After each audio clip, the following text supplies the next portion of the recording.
శ్రీ గురుభ్యో నమ. రెండవ అధ్యాయం విద్యాభ్యాసం, గృహస్థాశ్రమ ప్రవేశం. గౌర్మోహన్ గారి పూర్వీకులందరూ ధర్మపరులు. సమయానుకూలంగా వారు మధ్య మధ్యలో తీర్థయాత్రలు చేస్తుండేవారు. కానీ అప్పట్లో ఇప్పటి మాదిరిగా తీర్థయాత్రలు సులువు కావు, సౌకర్యంగా సాగేవి కావు. ఎంచేతనంటే అప్పట్లో భారతదేశంలో రైలు బళ్ళు లేవు. తీర్థయాత్రికులు కాలినడకన కానీ నావ మీద కానీ వెళ్ళవలసి వస్తూ ఉండేది. దారుల్లో దొంగల భయం, బందిపోట్ల భయం కూడా ఉంటూ ఉండేవి. అయినా జనం తీర్థయాత్రలు చేస్తూనే ఉండేవారు. గౌర్మోహన్ గారి తండ్రి గారు కూడా తీర్థయాత్ర కోసం 1-2 సార్లు సకుటుంబంగా కాశీ వెళ్ళి వచ్చారు. అందుచేత గౌర్మోహన్ గారికి కాశీనగరంతో పరిచయం కొత్త ఏమీ కాదు. గౌర్మోహన్ గారి ఆర్థిక స్థితి బాగానే ఉండేది. ఘుర్నీలో భూవసతి ఉన్నప్పటికీ కూడా వారు కాశీలో నివాసం ఏర్పరచుకోవాలని నిశ్చయించుకోవడానికి కారణాలేమిటో చెప్పలేం.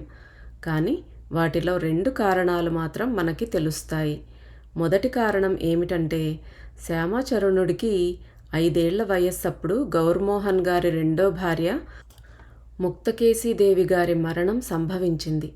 అయితే ఆవిడ కాశీలో మరణించారో ఘుర్నీలో మరణించారో తెలుసుకోవడానికి ఆధారం లేదు. పైగా ఈ దుర్ఘటన జరిగిన తర్వాతే గౌర్మోహన్ గారికి సంసారం మీద విరక్తి భావం ఏర్పడింది. రెండో కారణం ఏమిటంటే, ధార్మిక భావన ప్రబలం కావడము, కాశీతో పూర్వ పరిచయం ఉండడము కావచ్చు. అయితే మరో కారణం కూడా ఊహించవచ్చు. ఆ కాలంలో లాహిరి కుటుంబం వారి పరిస్థితి తలకిందులయ్యింది. వారి ఇల్లు ఏటి ఒడ్డున ఉన్నందువల్ల ఒకసారి పెద్ద పెట్టున వరద ముంచుకొచ్చి వారి ఇంటిని, భూమిలో అధిక భాగాన్ని పొట్టన పెట్టుకుంది. దీన్ని బట్టి వారు అదృష్టాన్ని వెతుక్కుంటూ కాశీకి వెళ్ళి అక్కడే స్థిరపడిపోయారని చెబుతారు కొందరు. అయినప్పటికీ ఇది ఏమంత తగిన కారణంగా అనిపించదు. ఎందుకంటే ఆ మాదిరిగా అదృష్టం తలకిందులైనప్పుడు కూడా సాధారణంగా ఎవరు తమ పూర్వీకుల నివాస స్థానాన్ని వదిలిపెట్టి వెళ్ళరు. విశేషించి గౌర్మోహన్ గారి విషయంలో భూమి పోయినంత మాత్రాన ఊరు విడిచిపెట్టిపోవలసిన అవసరం ఏమీ కనిపించదు. కావాలంటే మరో కొత్త ఇల్లు కట్టుకోగల స్థితి లేకపోలేదు. అందుచేత పైన చెప్పిన మొదటి 2 కారణాల్లో ఏదో ఒకదాని మూలంగా వారిలో ధార్మిక భావన బలపడి ఉంటుందని ఊహించవచ్చు. కాశీతో పూర్వ పరిచయం ఉండనే ఉంది. ఈ కారణంగా కూడా వారు కాశీ నివాసులు కావడానికి నిశ్చయించుకున్నారు. నిజానికి కారణం ఏదైనా కావచ్చు. మొత్తం మీద వారు దీర్ఘమైన జలమార్గంలో పడవ మీద ప్రయాణం చేసి కాశీ వచ్చారు. అక్కడ అంతకు ముందే వారి పెద్ద కొడుకు చంద్రకాంతుడు మదన్పురాలోని సిమన్ చౌహట్టాలో ఒక ఇల్లు కొని ఉంచాడు. కాశీ వచ్చిన తర్వాత మొత్తం కుటుంబం ఆ ఇంట్లోనే ఉంటూ ఉండేది. ఘుర్నీ గ్రామం వరదలో గౌర్మోహన్ గారి భూసంపత్తితో పాటు వారి ఇలవేల్ పైన శివుడి ఆలయం కూడా నదీ గర్భంలో కలిసిపోయింది. బహుశా క్రీస్తు శకం 1840లో కావచ్చు. ఆ ఊళ్ళో ఉండే ఒక శివ భక్తుడు నదీ గర్భంలో ఉన్న శివలింగాన్ని బయటకి తీసి కొత్త ఆలయంలో ప్రతిష్ఠించాడు. జలంలోంచి తీసిన లింగం కావటం వల్ల దానికి జలేశ్వరుడన్న పేరు పెట్టారు. ఇప్పుడు ఆ దేవస్థానం శివతల్లా అనే పేర విఖ్యాతమైంది. సర్వసాధారణ సంపత్తి రూపంలో పరిణితమైంది. చాలా కాలం పాటు కాశీలో నివాసం ఏర్పరచుకొని ఉన్న కారణంగా ఇక్కడ ఘుర్నీలో ఇంటి సంగతి చూసేవాళ్లు లేక జమీందారీ కూడా చేతిలోంచి జారిపోసాగింది. శ్యామాచరణుడికి 5 ఏళ్లు నిండగానే గౌర్మోహన్ గారు కొడుకు విద్యాభ్యాసం గురించి ఆలోచన మొదలుపెట్టారు. వారు స్వయంగా విద్వాంసులు. అందుచేత విద్యా సంపత్తి విలువ వారికి బాగా తెలుసు. కానీ ఆ కాలంలో ముఖ్యమైన సమస్య ఏమిటంటే, ఛాందస హిందూ కుటుంబాల్లోనూ అనేక విద్వత్ కుటుంబాల్లోనూ కూడా ఇంగ్లీషు చదువు పట్ల ఉపేక్షాభావం ఉంటూ ఉండేది. ఆ పరిస్థితిలో గౌర్మోహన్ గారి జమీందారీ హరించిపోతూ వచ్చింది. దీన్ని దృష్టిలో ఉంచుకొని వారు కుర్రవాడికి సంపాదనకు ఉపయోగపడే చదువే చెప్పించాలని నిశ్చయించుకున్నారు. ఎందుచేతనంటే ఇంగ్లీషు చదువుకున్న వాడికి నౌకరీ దొరకడం చాలా సులువుగా ఉండేది. గౌర్మోహన్ గారి మనస్సులో భాషా విషయంలో చాదస్తం ఏమీ లేదు. అందుచేత వారు కాలమాన పరిస్థితులకు అనుకూలమైన చదువు చెప్పించడానికి కొడుకును గరుడేశ్వర్ మొహల్లాలో భూ కైలాస రాజైన జయనారాయణ ఘోషాల్ స్థాపించిన జయనారాయణ ఇంగ్లీష్ పాఠశాలలో చేర్పించారు. ఆ తర్వాత శ్యామాచరణుణ్ణి 12 ఏళ్ల వయసులో గవర్నమెంట్ సంస్కృత కాలేజీలోని ఇంగ్లీషు స్కూలులో ప్రవేశపెట్టారు. ఆ తర్వాత ఈ గవర్నమెంట్ స్కూలు కాలేజీగా మారింది. క్రీస్తు శకం 1848 సంవత్సరం వరకు, అంటే 8 సంవత్సరాల కాలం ఈ కాలేజీలోనే ఆయన చదువుకున్నారు. బహుశా ఈ స్కూలు కాశీలోని అన్ని స్కూళ్ల కన్నా పాతది కావచ్చు. ఇప్పుడు ఈ స్కూలు రామాపుర చెరువుకు, రేవూరి చెరువుకు మధ్య పెద్ద రోడ్డు మీద సదానంద బజారులో ఉంది. దీనికి సరైన ఆధారం దొరకలేదు. కానీ ఆయన ఉన్నత విద్య గడించిన వారే. దీనికి రుజువు తప్పకుండా దొరుకుతుంది. ఎందుకంటే తర్వాతి కాలంలో ఆయన అనేక మంది శిష్యులకు చదువు చెప్పే భారం వహించారు. దీన్ని బట్టి ఆయన సుశిక్షితులైన వ్యక్తి అని తెలుస్తుంది. ఆయన ఇంగ్లీషు, బెంగాలీ, ఉర్దూ, హిందీ భాషలే కాక ఫార్సీ భాష కూడా నేర్చుకున్నారు. ఇంతేకాకుండా నాగభట్ అనే మహారాష్ట్ర శాస్త్ర పండితుని సన్నిధిలో సంస్కృతంతో పాటు వేదం, ఉపనిషత్తులు మొదలైన శాస్త్ర గ్రంథాలు, ధార్మిక గ్రంథాలు అధ్యయనం చేశారు. కాలేజీలో చదువుతుండే రోజుల్లోనే 18వ ఏట, అంటే క్రీస్తు శకం 1846లో ఈయనకు పెళ్ళయింది. ఆ కాలంలో కాశీలో నివాస స్థానం ఏర్పరచుకున్న బెంగాలీ కుటుంబాల్లో గౌర్మోహన్ గారి మాదిరిగా హౌరా జిల్లాలోని బేలూరు సరిహద్దు ప్రాంతం నుండి వచ్చిన పండిత దేవనారాయణ సన్యాల్ వాచస్పతి గారు కూడా ఒకరు. వీరు మంచి నిష్ఠాపరులైన బ్రాహ్మణులు. కాశీలోని పండితుల్లో వీరికి మంచి పేరు ప్రతిష్టలున్నాయి. గౌర్మోహన్ గారితో వీరికి తగినంత పరిచయం కూడా ఉంది. ఇద్దరూ మంచి స్నేహితులు. త్రైలింగ స్వామి వీరు తెలుగువారన్నమాట. కేవల నిష్ఠావంతులైన బ్రాహ్మణులుగా పేరుగన్న సన్యాల్ గారి ఇంట్లోనే భిక్ష తీసుకునేవారని చెబుతారు. వాచస్పతి గారు గౌర్మోహన్ గారి ఇంటికి దగ్గరలోనే ఖాలిస్పురా మొహల్లాలో ఉంటూ ఉండేవారు. దగ్గరలో ఉంటూ ఉండడం వల్ల వారు అప్పుడప్పుడు గౌర్మోహన్ గారి ఇంటికి వస్తూ ఉండేవారు. ఇద్దరు శాస్త్ర చర్చలు, ఆలోచన ప్రత్యాలోచనలు జరుపుతూ ఉండేవారు.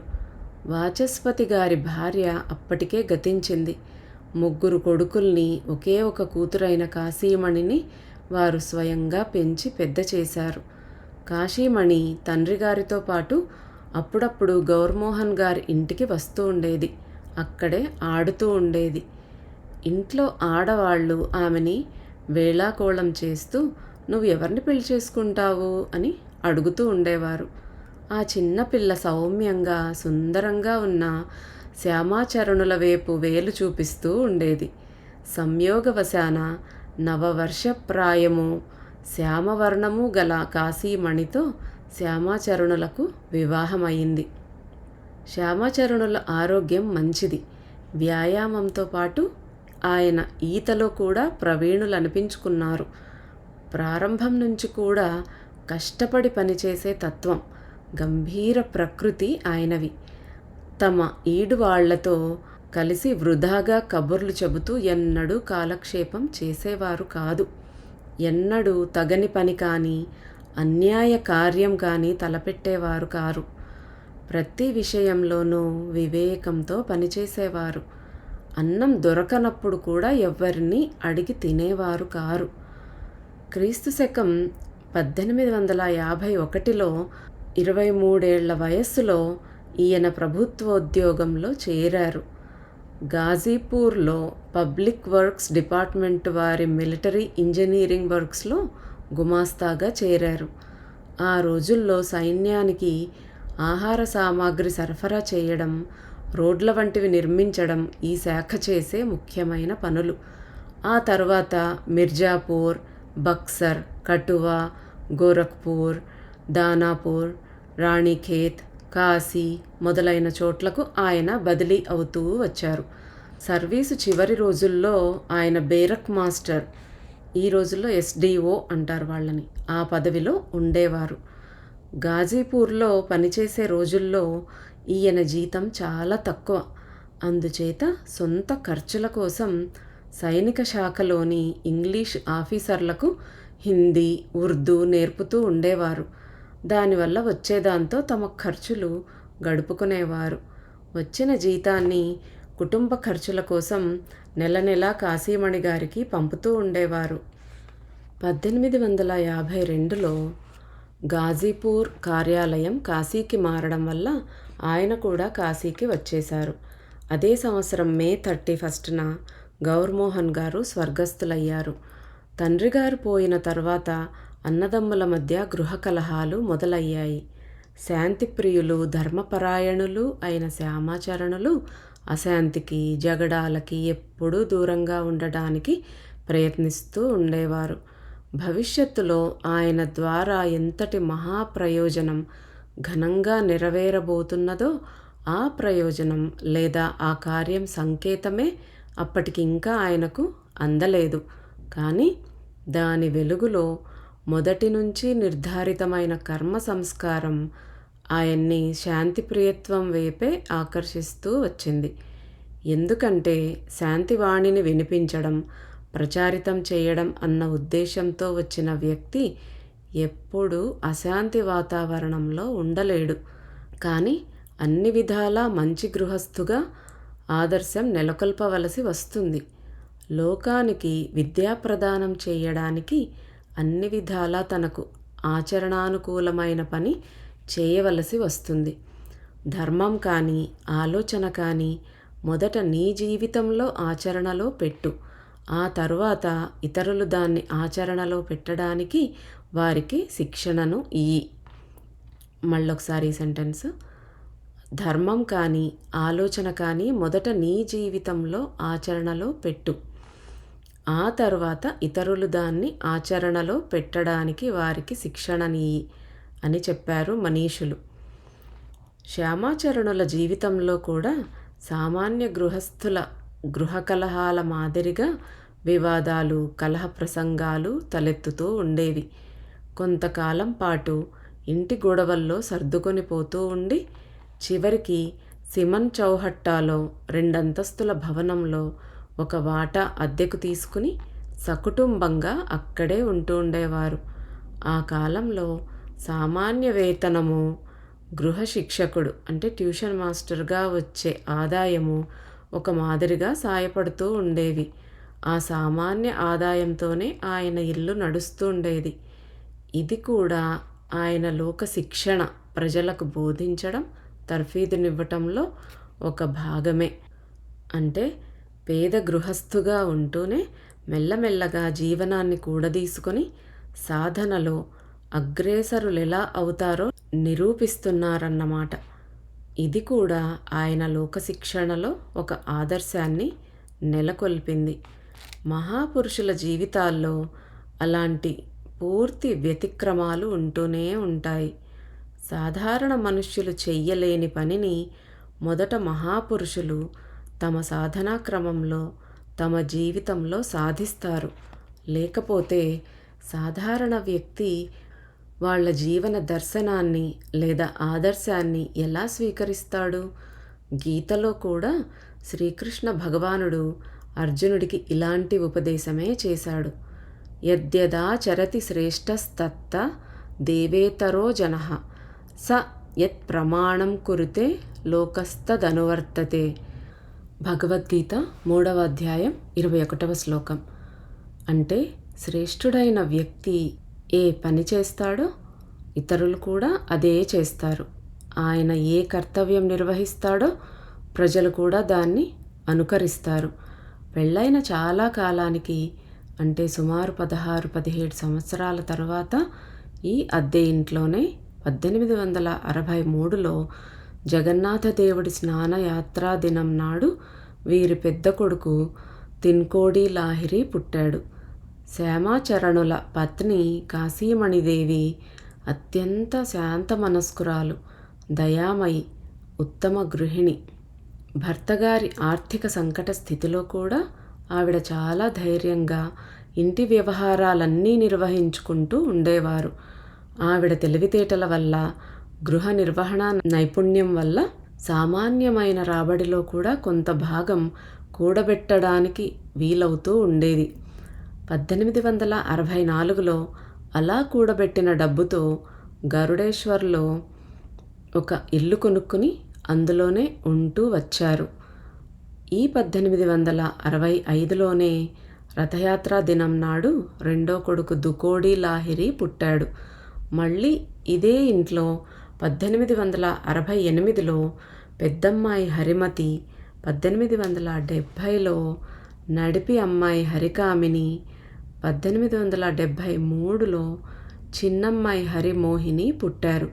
శ్యామాచరణుల జీవితం అంతా ఈ ఇంట్లోనే గడిచింది.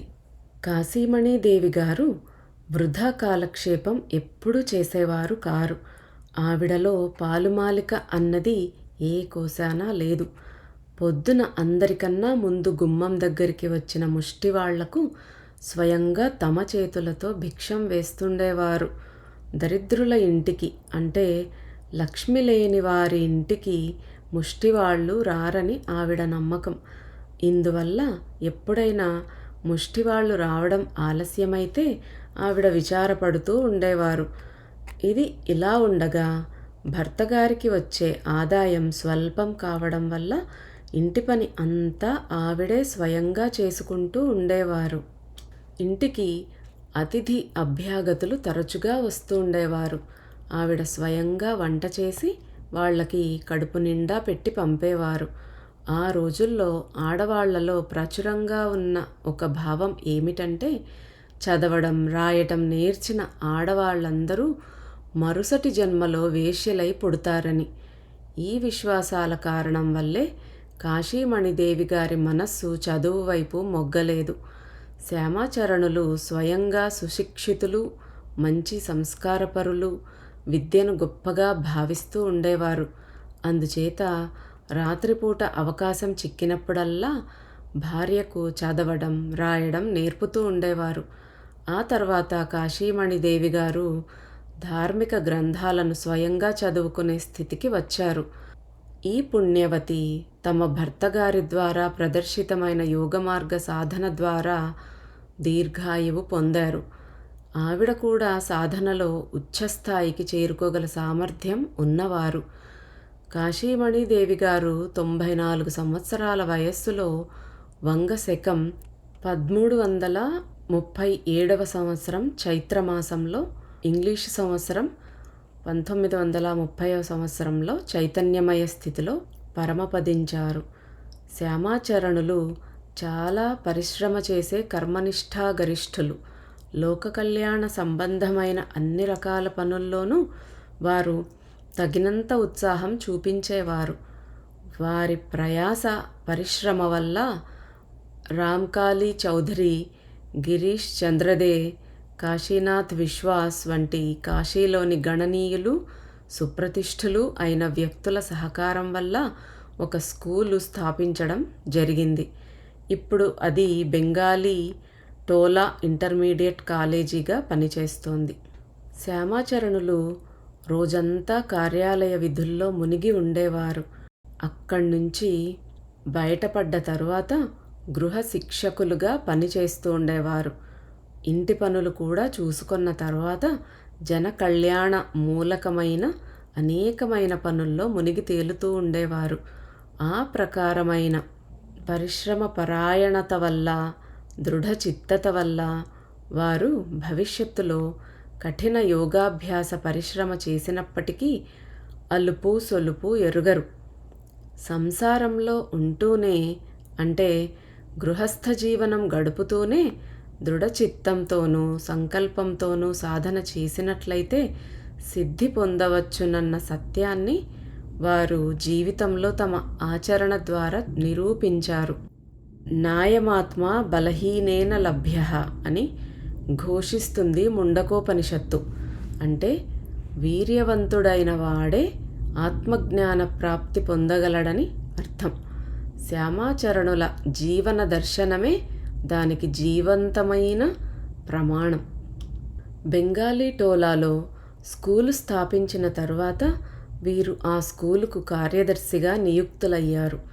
తమ జీవితాంతం వరకు ఆ పదవిలోనే కొనసాగుతూ పాఠశాలను చక్కగా నిర్వహించారు. సరైన విద్య గడించి జీవితంలో సమ్మానము, ప్రతిష్ట పొందడం అవసరమన్నది వారి ఇచ్ఛ. అందుచేత వారు స్కూలు అభివృద్ధి కోసం నిరంతరం పాటుపడుతూ ఉండేవారు. స్కూలు విద్యార్థుల చదువు బాగా సాగుతోందో లేదో, లేదా స్కూలు సంపత్తిని సరిగ్గా సంరక్షించడం జరుగుతోందో లేదో కనిపెడుతూ ఉండేవారు. ఇలాంటి వాటి మించి ఆయన చూపు చెదిరిపోలేదు. ఉపాధ్యాయులు తమ విధులు సరిగా నిర్వర్తిస్తున్నారో లేదో చూస్తూ ఉండేవారు. ఇందుకోసం అకస్మాత్తుగా స్కూలు తనిఖీలు చేస్తూ ఉండేవారు. ఒకనాడు వారు రాత్రివేళ స్కూలు వైపు ఒంటరిగా వెళ్తూ స్కూలు కావలివాడు నిద్రపోతూ ఉండడం గమనించారు. అతను తన కర్తవ్యాన్ని సరిగా నిర్వహించడం లేదు. అందువల్ల మర్నాడు అతనికి 1 అణ జుర్మానా విధించారు. ఆ రోజుల్లో స్త్రీ విద్యను గురించిన ప్రచలనాలు జరుగుతూ ఉండేవి కాదు. కానీ స్త్రీ విద్య వల్ల విశేష ప్రయోజనముందని వారు భావించారు.